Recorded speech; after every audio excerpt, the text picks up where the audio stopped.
Hey everybody, it's that time of year again where the decade closes and we get to do the 20s now, so that's going to be exciting. But before we move on to there, I want to point out some good records of the decade you should definitely take out. And they say that good music doesn't come out anymore and this is all like trash and stuff and whatever, but it does.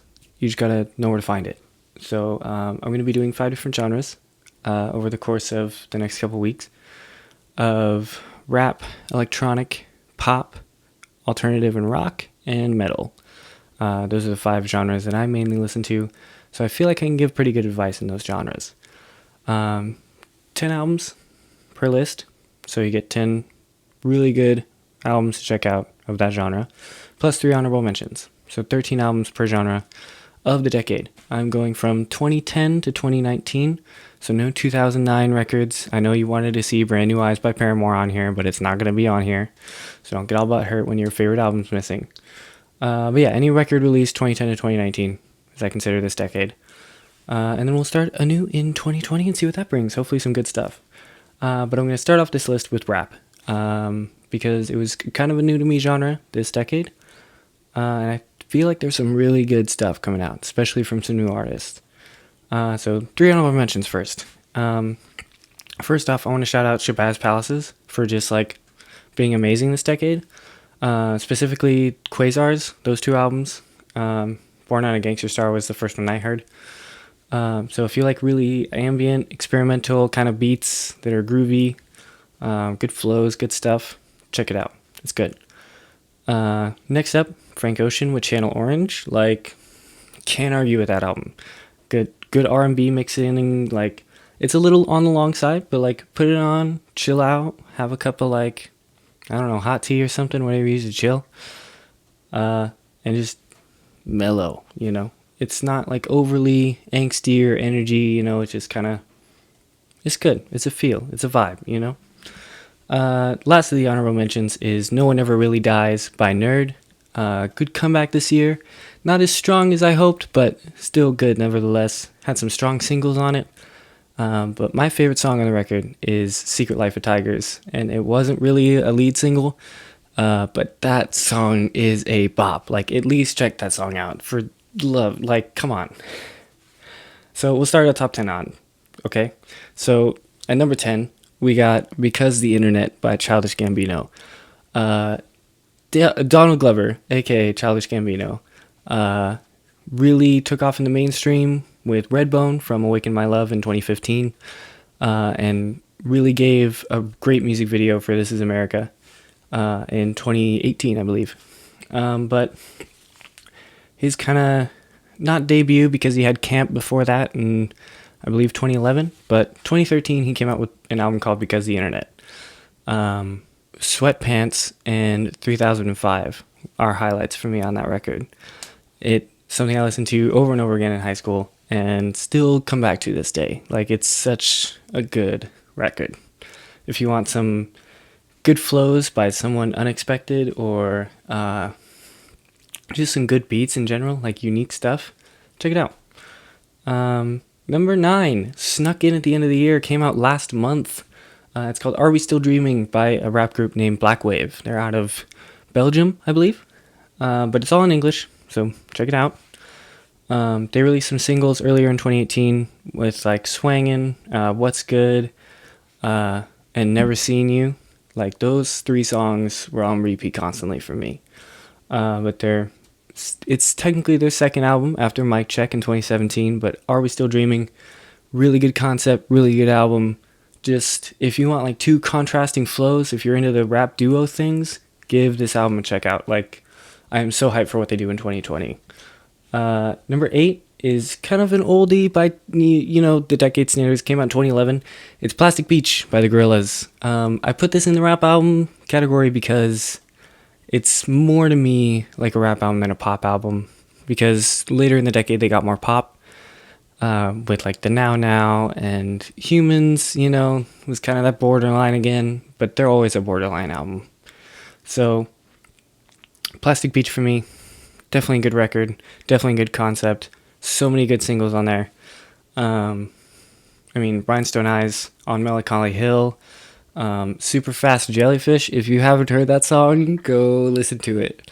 Uh, every time someone says to me, "Don't waste time," is like just a callback. I just get drilled in the head with Super Fast Jellyfish. So definitely give that album a listen. It's really good. It has so many good features on it. Gorillaz are probably at top form for that album. Next on number 7 was a surprise for me because I'd never heard of the guy and I was sleeping on all his other stuff. But Taboo, or TA1300 by Denzel Curry. Such a good record. Like, I doubted for a while. I was like, some new guy coming along trying to be angsty or whatever. Like, I'm not getting any of that new crap, whatever. And then I got it because one of my friends was like, "Hey, this is a great record. Like, it's a 9 out of 10 for me." And I was like, "Okay, I guess, whatever." And yeah, it's really good. I turn it on while playing video games now, all the time. And it's such a good record. Like, even if you just sit down and listen to it, it's so full of energy, so just present. Really creative beats, really good flow, really good energy. Shout out to Denzel Curry, too. You should check out his version of Bulls on Parade by Rage Against the Machine. Really good cover. It blew me away how good it was, because usually people can't cover Rage Against the Machine to save their life, but this guy, wow. Next on the list, number 6, is Good Kid, Mad City by Kendrick Lamar, 2013. A lot of people are probably going to put To Pimp a Butterfly on here, or Damn, or I don't know anybody who would put Section 80 on here, but, give it a shot. But for me, my favorite Kendrick album is always going to be Good Kid, Mad City. As a concept, it's super good. Execution-wise, it's even better. I haven't been moved by a story like that in a while. And To Pimp a Butterfly did something similar. But the whole vibe of the record is so good. The second song on there, Bitch Don't Kill My Vibe, is like probably one of my most played songs this decade. Backseat Freestyle comes after it.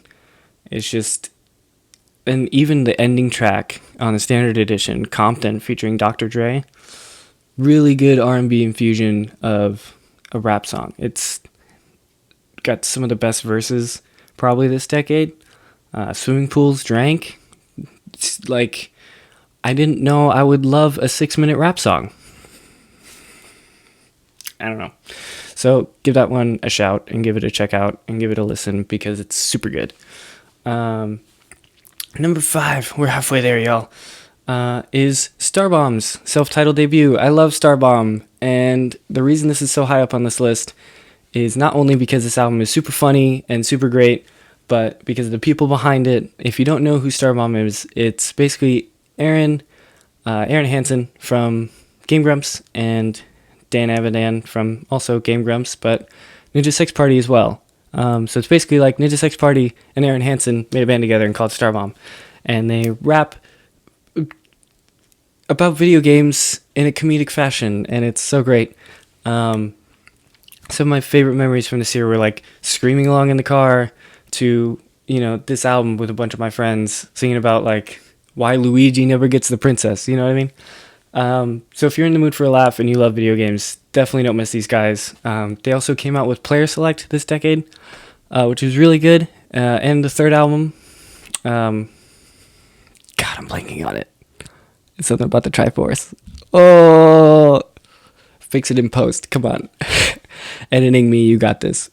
But yeah, like, you should listen to their albums. And also, if you've been sleeping on Ninja Sex Party, they're so good. It's comedic, but it's more rock and pop. So if you're not into rap, go for Ninja Sex Party. They're super awesome and super funny and super great guys.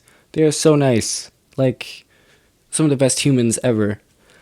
But moving on to number 4 is a bit more of a downer than a comedic, haha, it's a bit more serious. Ballads 1 by Joji.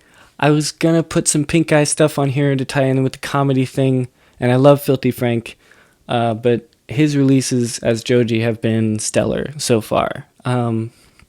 Especially Ballads 1. It was one that I hunted down a CD for so I could put in my car and listen to it on repeat. because there's nothing like driving home at night at like 2 a.m. and Slow Dancing in the Dark comes on, or Test Drive comes on. And like that whole album is such a good vibe and such a like, it's a huge mood. You know, it's not gloomy, but it's not happy. You know, it's somewhere in between. So if you're looking to get more into the modern style of rap and kind of more of the trap based beats, Joji's a great starting point. You can't go wrong with this album. Like, just pop it in. It's good stuff. On to the top 3. Now for these lists, I'm doing one artist per list. So one album per artist per, list. So otherwise, it'd be filled with these guys. So at number 3, No Love Deep Web, Death Grips. I love all their stuff. Every single, like, Ex-Military came out in 2011. Like, that was, kind of their debut mixtape. They released Guillotine, which was a huge single for them and their small fan base. But their follow-up, No Love Deep Web, was where I got in, especially with the song No Love. This record for me is so full of energy. Like, I had no idea what experimental rap was. And I was like, what? How can you be? It's boom bap and you like throw some words on top of it that rhyme. And it's like, no. It's Zach Hill, an amazing drummer. MC Ride is just an enigma, man. Like, he goes around on stage crazy, just so full of weird rhymes and weird stuff. Like, you think that they're high all the time, but I mean, I don't even know if they are. But this record is super good. A lot of people will probably say The Money Store is a little bit better, and I do have that record as well, and it is also very good, and you should also check that one out. But No Love Deep Web is where I started, and it's great. But The Money Store came out after that. Bottomless Pit is also a great record. It's more punk influenced, honestly. It's like a punk rap thing. There's a lot of blast beats on it, which is super surprising and great. Powers That Be double album was so good. And this year, they came out with Year of the Snitch, and that one's also very good. A lot of rock influence with the rap. But it's not cringy like nu metal was. It's really good. So No Love Deep Web. Definitely check that record out. Money Store, check that one out. I mean, like, if you haven't heard I've Seen Footage, or Get Got, like the first song on the Money Store, just, it's a bop. Check it out. Number 2 on this list is also going to stir up some controversy, I feel like. But I chose Flower Boy by Tyler, the Creator. I freaking love this album, okay? A lot of people are probably going to put Igor on here, which is fine. Igor is a great record. But Flower Boy for me was where it's at. I have the vinyl edition and the CD edition and like everything about this album I love. Front to back, it's a vibe and it's incredibly depressing, but also not, like it's a way to get yourself out of it, There's so many good features on this record, except for the Lil Wayne feature. I hate the Lil Wayne feature. That track just doesn't belong there. I feel like that's an obligation. But the rest of this album, really good. Even Jaden Smith is on this record and delivers a great verse in a great song. He has the hook. Like, I was like, Jaden Smith, I'm going to skip this track. This is going to suck. No, Pothole's a great song, okay? And it follows up Who Dat Boy, which is like the lead single off this record. When Tyler did the double single of Who Dat Boy and 911 Mr. Lonely, I was like so hyped for this new album. I was like, how can it be any better than these two songs? And then he came out Flower Boy, and I was like, oh my god. So definitely give this album a listen. And shout out to Tyler for like being amazing this decade. Like coming out with Goblin in 2011 and having a huge hit in Yonkers. And then Wolf in 2013. Like the first Tyler record I bought. Cherry Bomb, which a lot of people misunderstood, but is actually a great record. You should listen to it. Don't discount it. And then Flower Boy and Igor, like, boy straight up killing it, okay? Like, go check out his stuff, please. If you haven't already, don't write it off. It's great. Also, his song in 2018 with A$AP Rocky, Potato Salad. I dove into A$AP Rocky after that. I was like, what? Who is this guy? I've heard of him. Long live A$AP. But now I'm like, super fan because of Tyler. So give this album a listen. But the moment y'all been waiting for, my number one rap album of the decade, is Clipping by Clipping. Self-titled debut by experimental rap group Clipping. This record. Where to start?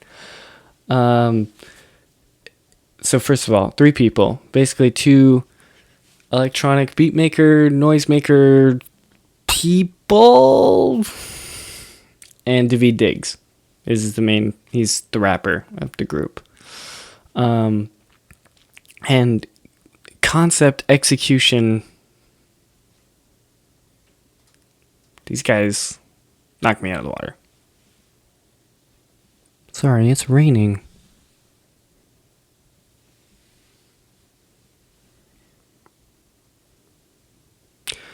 Anyway, Clipping, great album. I mean, you have songs like Work Work on here. You have Summertime, which is just like, you didn't know that an oscillator could make a West Coast bop? Okay.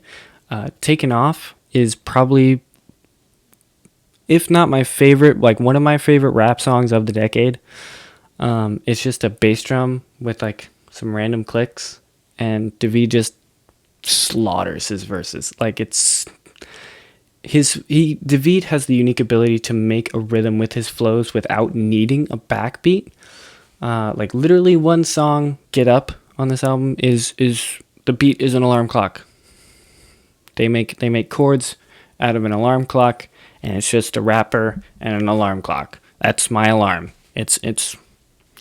But the song before it, is all about like going to sleep and dreaming and being in this dream state, and it's really ambient and textureful, and it's like boop, boop, boop, boop, and then he starts rapping over it. It's execution, flow, this album, so good. There's a reason why it's rap album of the decade, and you should definitely check it out. Do not sleep on this album, released by Sub Pop 2013. Clipping.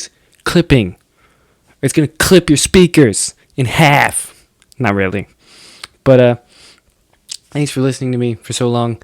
I will see you in the next list of the decade.